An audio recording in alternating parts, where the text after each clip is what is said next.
All right, we are live, ladies and gentlemen, boys and girls. It is another episode of the Authority Project. You are the project, and we want to slap authority to your name so you can sell more of what you're great at. And we are here with my new good friend here, Robert Bell. And he is here, he says, to help us unlock the suppressed creativity and live abundantly. Is that right, Robert? That's absolutely correct. We need to blow the lid off and just let our ideas flow. I like that. I like that. So he says he's going to help us do that today. We shall see. We shall see on this episode of The Authority Project. All right, ladies and gentlemen, boys and girls, feast your eyes and tune your ears. It's that time again. We are live with another episode of The Authority Project. It's the video podcast streamed on Facebook, YouTube, Twitter, and Periscope, where we talk to digital marketers, business coaches, and creators of all kinds on how they've built authority in their field and how you can mimic their success. Developing authority, building your audience, and attracting better clients to your own business. Now, without further ado, let's bring to the virtual stage your host, Brian S. Arnold. And we are back, ladies and gentlemen, boys and girls. It's here, The Authority Project. And we are here again with Robert Bell. He's going to help us unlock your suppressed creativity and help you live abundantly while doing so. And I'm so glad to have you here, man. How you doing today? I'm doing fantastic. Sometimes I feel like I'm in Twilight Zone, this new way of living, but I'm doing good. Very good, very good. But so before we dive into everything, please let us know who you are personally and then professionally. All right. Personally, I am Robert Bell. I don't want to say an average guy, but I'm a champion of creativity. I'm an ambassador of wellness, and I'm a pursuer of excellence. That's who I am at a personal level. That identifies me. So I champion creativity in whatever I do. I love wellness, both mentally, physically, spiritually, and even emotionally. And I just love to pursue excellence. Pursue excellence because I am a recovering perfectionist. That's how I describe myself personally. No, I love that. I am almost there. I've gotten a lot. I've gotten a lot better. I used to be very bad, actually. So I definitely can relate to that. Well, I'm recovering. I'm not recovered yet. Yeah, there you go. So tell us what your current project is right now at the moment. Yeah. So professionally, I'm qualified as an accountant. I studied accounting. I'm a coach, creativity coach, a transformational speaker. My current project right now is just going all around the world to help people unlock their suppressed creativity. My current project is just helping us as human beings not fear the rise of AI, not fear the automation, but just to see it as something that we have to leverage, something that will help us just live more abundantly, not fighting to be robots because we just can't do repetitive tasks over and over. I mean, that's just boring. So that's the project that I'm on, just helping people to find the better part of life, the more abundant side of life, which is unlocking their creativity. I love that, man. So I have a usual topic on that, but I want to dive into that because I want you to tell us, what do you actually mean by suppressed creativity? It's a very distinctive word. What do you mean by that? Well, I've created my own law. Creativity is neither created nor destroyed. It just gets transferred, or in most cases, suppressed. The reason why I use suppressed because we all have creativity. It's been in us from the moment we took our first breath, and it will be with us to the moment we take our last breath.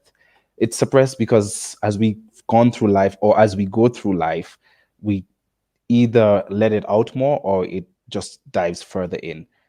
But unfortunately, for most of us, the society in which we live in, institutionalized education really suppresses the creativity out of us. It makes us to be some homogeneous product. So we all have to dress alike, we all have to look alike, we all have to speak alike. And if you see even right now in what's going on in our culture and in a society, we have a lot of lack of tolerance for different views, lack of tolerance for diversity. So that's what I mean by our creativity is being suppressed, because we're seeing that there's only one way to victory, one way to live, one way to succeed, one way to be a human being. So we get on social media and we see, all right, this is what it means to be fabulous and famous. So I have to follow that. I got to trace that. No time to stop and think, okay, what actually makes me happy, or what makes me come alive? So that's what I mean by suppressed creativity. Okay, I like that. So let's talk more about that then. Since you're on that vein about people thinking there's only one path. Now, I usually say to people, like when I coach them, to find a model, to help them with whatever task that they're going to do.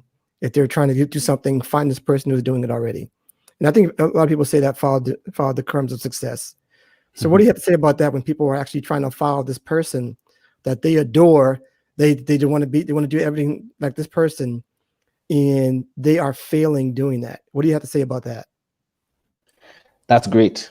If they're failing to follow that person, that's absolutely great, because hopefully that will drive you back to figure out what it is that you really want. What I tell my coaches and so on is, let's first look internally, because what happens when if I follow your success, I'm really definitely not going to look at what the work that I need to do. We all don't start at point zero. We got to agree at that. And that's something we got to agree. Some people start at 7, some people start at -5, and if you're not aware, if you don't have the awareness, for me, the critical thing is awareness. You have to have the awareness as to where you are starting from, right? That's more critical than even where you want to be. Too often we focus on, I want to be here. So you follow that person, or you identify that person who represents where you want to be, but you don't even know where you are. So you're following the breadcrumbs, but you don't even know, one, how to identify when the breadcrumbs are stale or when the breadcrumbs are edible, right? Because you don't know what tools you have in your toolkit, right? So that's what I mean by looking internally. And that's why creativity is critical. And that's why I say it's suppressed, because we just want to follow this game plan, A, B, C, D, and then we do it. And then it doesn't work for us because we've not taken time to get, to dig into that awareness as to what really works for me where I am right now. Listen, if you tell me you're a successful person, you're a billionaire, that you wake up every day at 5 o'clock, and I struggle to wake up in the mornings, man, I mean, I need to figure out, why do I struggle to wake up in the morning? You got to deal with the issues around it. You can't just start saying that, look, I want to start waking up at 5 o'clock in the morning, because you're not going to be able to sustain it. I can guarantee you that. Yeah, I think what you also might be saying is that, take everything with a little grain of salt, right? Right. Basically, because I think we can be so consumed about the one thing, about if what do you feel about people who say, like, follow me because I've done it just like this and it works. Now, sometimes I say that too, right? I mean, but I mean, I think there's some you have to give way to some of your own, like you said, your own creativity. So tell us right now, what does that even mean about, bringing out one's creativity?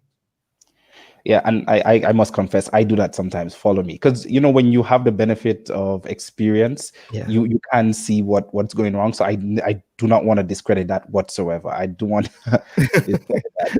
Gotcha. You see why the creativity is important, because it helps us to discern. It helps us to identify when we're looking at someone who we admire or who's achieved what we want to achieve, what parts of their journey is going to be descriptive to our lives or prescriptive, right? And those are two different things. Because when I ask you, what did you do, right, I need to understand that the answers I'm going to get from you, there's going to be some element that's going to describe what they do, because that's the question that I've asked. But really and truly, what I'm looking for is a prescription. I'm looking to tell me X, Y, Z. But when I listen to your story, you're just describing what you did, and sometimes we take that as a prescription. I got to know how to convert that description into a prescription, and that's what creativity does. That's what I did with my life. So I started looking at the connections in my life, what I used to do when I'd come alive, and I'll get feedback from other people. Then I'll listen to other people's story. All right, I noticed he was in a similar position as I was, and he got out of this rut. How did he do it? Right. And when I look at that description, I try to find out what is the prescription behind that, right? So it's not necessarily about waking up at 5 a.m. on the dot. You your Right. your key could be waking up at 4 a.m. or maybe 5:30 a.m. Right. Right. So it's and that's where the creativity comes about, because you have to, going back to what I said at the top, awareness. It's just figuring out what will help to fuel me better. Right. It's personalizing it. I love it. That's good stuff, man. Um, so tell I saw this on your site. Tell us about license in creative professionals and why that's important. All right. So licensed professionals like myself, accountants, lawyers, everything is laid out for us. This is Okay. what I definitely call prescriptive, right? To Okay. be an accountant, and it's so deep. And I call myself a transformational speaker because I don't like the tag motivational. I find it to be very surface level. Mhm. Transformation is very deep, and I go to deeper dimensions. And Okay. so for licensed professionals, and I'll use my profession as an example, as an accountant. When I tell you I'm a speaker and I tell you I'm an accountant, you automatically, I'm not you as in, but someone will automatically be like, wait, I don't get that, right? You step back, Right. because licensed professionals, it's the prescription has come so deep that it's even affects your identity. So Mhm. much so that we expect every accountant to be boring. All right, yeah, I know the majority is. I hear you guys. I hear you. When I say boring, I mean, quiet and just all about numbers or Right. the back office. And that was Right. me. I Okay. was like that. I eventually got forced into that identity. And then, Mhm. I just one day I was like, no, but that's not me. I'm forcing myself into a box. Right. So Right. licensed professionals have that struggle because you have this appearance to keep up. Even if you want to get out of the rut, you'll be pushed back into it. You'll be told by people outside of your profession, right? I mean, hey, when I was trying to move out of my accounting space or try to expand, people be like, but aren't you that accountant guy? I see you with the numbers. Like, what are you doing here? Why are you in our marketing meeting? Why are you having lunch with us? You got to go back into it. And creativity helps us to build that resilience. It helps us to deal with failure, with uncertainty, because it's an uncertain area. The licensed professionals, you've been trained and groomed so much into being a person, not just a profession, but a person. And if you don't unlock your creativity, you will never be able to separate, sorry, you as a person and your profession. What I say is that your profession should never be the source of your identity. It should just be an expression. You should just express your identity or part of it. Mhm. So I'm an Mhm. accountant. It's not my full identity. It just expresses a part of me, which means I'm detail oriented, I'm calculated, I'm analytical. That's just one part of me. And, Okay. and if you want to go into the neuroscience, hey, that's one part of my brain. That's not the Mhm. full part of my brain. Gotcha. I like that. I like that. So how do you deal with people who have these great ideas and they're being blocked by their own fear of once they get out there with their ideas, now comes, feedback that is negative. They have, some failures that they didn't want to be, and maybe some embarrassments that they never wanted in their life. They have, they're spending money and they're being in the red because they're trying to do this business now, and all these things are coming to them that they don't want. They like the stuff that's saying, we're going to live abundantly, but they see all this other stuff, that's blocking them, and they're afraid of that. So how do you get beyond those hurdles? Great. So I'm going to describe in my answer. And it is just segueing back to what I said earlier is you have to learn how to separate person. You got to know who you are as a person. Yeah. If you're all gonna always be stuck in a loop, and that's what I say. I help licensed professionals who are stuck, right? We get stuck because we've not done that groundwork, right? It's separating the person. I can't overemphasize that, because when you do that, when you get to these points of failure or negative feedback, you are able to separate that this is feedback on an action that I did or a project that I tried, not as me as an individual, not as me as my identity, right? Because when you're exploring creative ideas or you're trying to get something off the ground, failure is a part of the journey. It's a part of the learning process. It's the source of learning. And so when you are able to separate that feedback is on my project or on my idea or on my performance and not on me. And that's why you find people who pursue very creative type businesses or ideas, entrepreneurs, especially small business owners, some creative type of entrepreneur, musician, artists, they take failure very personal because they've not been able to separate, right? You take it very personal. So when someone says, nah, I didn't like that song, you've not realized that it doesn't mean that the song is bad. It just means that that person doesn't like it, right? It's not connecting with them. It's you're playing for the wrong audience, or he's listening from the wrong angle. You have to get that level of awareness, and that only happens when you're able to separate person and performance, so you don't take it personally. When you get to the failure, you're able now to deal with it. Because if you're trying to deal with the failure when it comes, it's a little bit too late. But still, you can still do something about it. You have to again go back to awareness, learning to go back and retreat, learning to first being your first critic. I think that's what's important, because when you become your first critic, and not to the point of self-destruction, critiquing here doesn't just mean negative. It means identifying what you've done good and identifying what you've done badly or where you need improvements. It's just being honest with yourself when you get to that point of failure. Then lastly, what I'll say, Brian, is one thing that has come to me lately, a revelation when it comes, because I always talk to people and coach people who are scared, and it's a big issue. Yeah. And it's realizing when you get those moments of failure or negative feedback, you got to understand what's holding you back. Are you trying to go back because you want to go back to what I call the safety of comfort, or the comfort of safety? Right.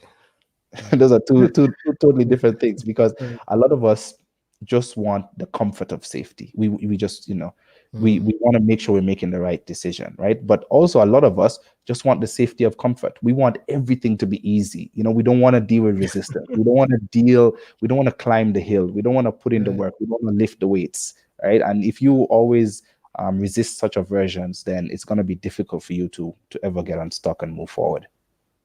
That's great stuff, man. That's great stuff. So what about someone who's hearing you now and they want to get their ideas out? What can you just give us like some steps to what's the fastest way you think they should be doing this if they want to get their ideas out? The fastest way is go very slowly. Okay. Go slowly and take time to analyze, because the whole point of an idea, you see what happens, we get very excited when we get an idea and when we run through it. And the purpose of a creative journey is for us to slow down and pay attention to the non-obvious clues. Look, you get a business idea, it's a no-brainer. It's a no-brainer, go start that business. But what you have to learn to do is to identify the non-obvious cues, the non-obvious clues and everything that is coming out. It's writing it down and looking at it from a different angle. Looking at it and going back to what I said, critiquing it. That's the fastest way to get your ideas out, is take time in the internal stage. Don't be so much in a hurry to just go because you got someone paying you money. You're like, this is a viable business. Let me go at it, right? It's about looking at something that's not obvious. Can this be sustained? Risk planning. I work with a lot of small business owners, and nowhere have I, it's rare to find a business owner, small business owner, someone who's living the ideas, whoever prepares for worst case scenario. We don't take time to do that. Yeah. We don't take time to do that. You got to know, look at this year, this year, 2020, so it was a perfect example of that. Like, we were really caught flat-footed. No one prepares for a worst case. What would you do if it doesn't work out, right? That's the fastest way.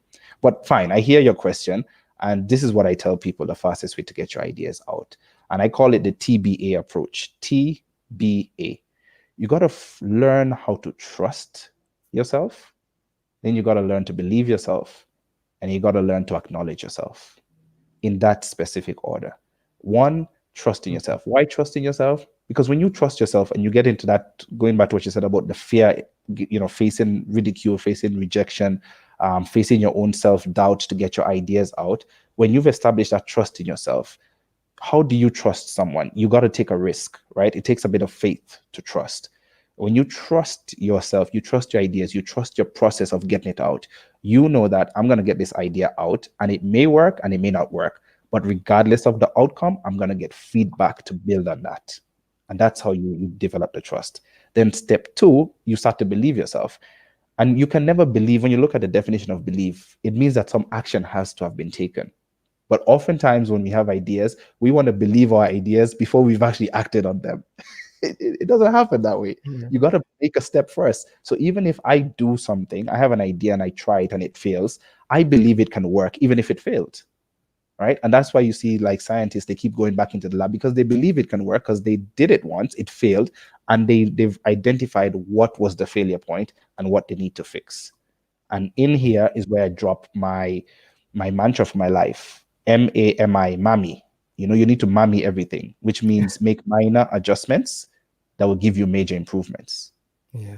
So take the step, get the idea out, try it out, do whatever, you know, just make that step, do a rough draft, if you want to call it that, a prototype, whatever language you want to use, and then believe that it can work by taking notes of what happened. You see, now I can bring down my analytical brain, my accounting brain, and analyze and look at it and see if it worked, and you believe yourself. And then lastly, acknowledge. You got to acknowledge that you made the effort. Acknowledge where you went wrong. Acknowledge when you need help. Acknowledge when you need a coach. Acknowledge when you need external support. That's the fastest way to get your ideas out. Trust yourself, believe yourself, and acknowledge what you need to do. I love that, man. This is great stuff. Great stuff, man. So I really only have like one last question for you. And it goes something like this. I ask this of all of my guests. And it's basically, it says, there are people out here that are watching you, listening to you. They love what you're saying. They have similar journeys, maybe similar paths as you, and they want to do what you're doing, right? They want to be like you, Robert. So can you tell them, just give them a few words of advice, and I'm going to put you front and center on this, to show them how to be an authority in this space? All right. So you have identified where you want to be. You got to just go for it. And when I say go for it, doesn't mean blindly go after it, not make a plan. So going for it means, at a deeper level, is making a plan, identifying where you are, and looking at the steps that you need to do to go forward. You got to be able to trust that inner voice. You got to be able to understand who you are. Remove the blockage that's blocking your ideas. Put yourself in an environment of belief. Put yourself in an environment that makes you function. You see yourself as a champion. That's what you got to do. If you want to be where I am, you got to see yourself as a champion. If you want to become an authority in whatever space you're in, I'm an authority in championing creativity, is you got to put in the 10,000 hours. It sounds so cliche, but you got to put it in. The more I do it, is the better I become. You keep fashioning it, you keep making it better, you keep improving it day by day. You just got to start by writing it down. Don't take it for granted. Write it down and keep reviewing what your plans are. Don't stop at a failure point. When you get to the failure, dust yourself off, take some time to breathe, take some time to heal, identify if there's any trauma that you need to deal with, get yourself back up, and just keep moving. I love that. That's some serious stuff there. I think that's just, I think a lot of people don't understand the journey. I mean, it is absolutely a journey. There's going to be some low times. There's going to be some times where you just feel like, you know what, why am I doing this? So like, what is happening? Like, or even just some little stuff, like some technical stuff, like, why is this little thing hindering me from doing this big thing? Yeah. You know? Yeah. And I think you just have to get through it. You have to get through it, because I think, and I don't want to speak for you, but I feel like there are more voices to hear. There are more messages to get out into the world, more stories that we need to know, and they can only come from you. You might think it's crowded, but your story matters. Okay, your story is deeply needed in the world, and you can live abundantly by just telling your story. Yeah, absolutely. There's so many people in the world. Trust me, your story does matter. And I'll just give you one quick example. One of my coaches, I told her, I want you to do a post on LinkedIn and just say something that you did. I gave her an assignment to do and it worked out well. And she's like, why? Why would anyone want to hear about that? And she posted it. And within an hour of posting it, someone inboxed her and was like, do you know, I just read your post and it's literally just helped me change my life around. Wow. And she came to me and she was in tears. She was like my story can actually matter to someone. So yes, your story does matter. And that's why I champion creativity, because we all have this uniqueness inside of us and it's so valuable. You got to value it first before you can expect anyone else to value it. That's amazing. Great stuff. So before you get out of here, please tell people where they can find you after the show. Great. After the show, you can find me on my website, www.robertabelle.com. From there, you can get all my social links, Facebook, Instagram, LinkedIn, YouTube. I have some videos there. You can check that out. Across most social media handles, it's Robert A Belle or Robert_A Belle. I mean, some variation like that, but you can get it from the website. And I'd love to hear from you. That's awesome. Great stuff. And just from my take, if you guys want to go to theauthorityletter.com and get 3 awesome, crazy, entertaining videos on how to build your authority platform. I think they're entertaining. I don't know. So you be the judge, but I know they're full of substance and they simplify the process of building your authority platform. Trust me. Well worth it to listen to those or to watch those rather. And yeah, I am good to go. This is great. I know this is for people who are in the States who are getting ready for Thanksgiving a day before, and I guess we're all excited about that. But still, everybody be safe, take care, and enjoy the holidays, but maintain your hustle while doing so. Maintain the hustle, because Thanksgiving can really slow you down. Trust me. But that is all I have. Any last words before we get out of here, Robert? Just to say thank you so much for having me on the show. I enjoyed this conversation very much. I hope those who are watching live, you've gotten some value from it, and anyone else who's watching a repeat. And just my last message is just to say that, look, creativity is the number one in-demand soft skill. It's not about your artistic abilities. It's about your uniqueness and your ideas. So just my last word is that just unlock your creativity, remove that suppression. It's inside of you. It's a light. It doesn't go off. It just gets blocked. So just remove what's blocking it, the fear, the social suppression, whatever it might be, and you can live abundantly. Awesome stuff, guys. I appreciate it. That's all we have for today. Amazing stuff. Thank you, Robert, for coming through here. I'm definitely honored to have you on the show.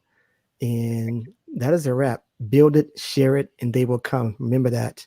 And you can live abundantly too. All right. Take care and see you in the next episode. Bye-bye. All right.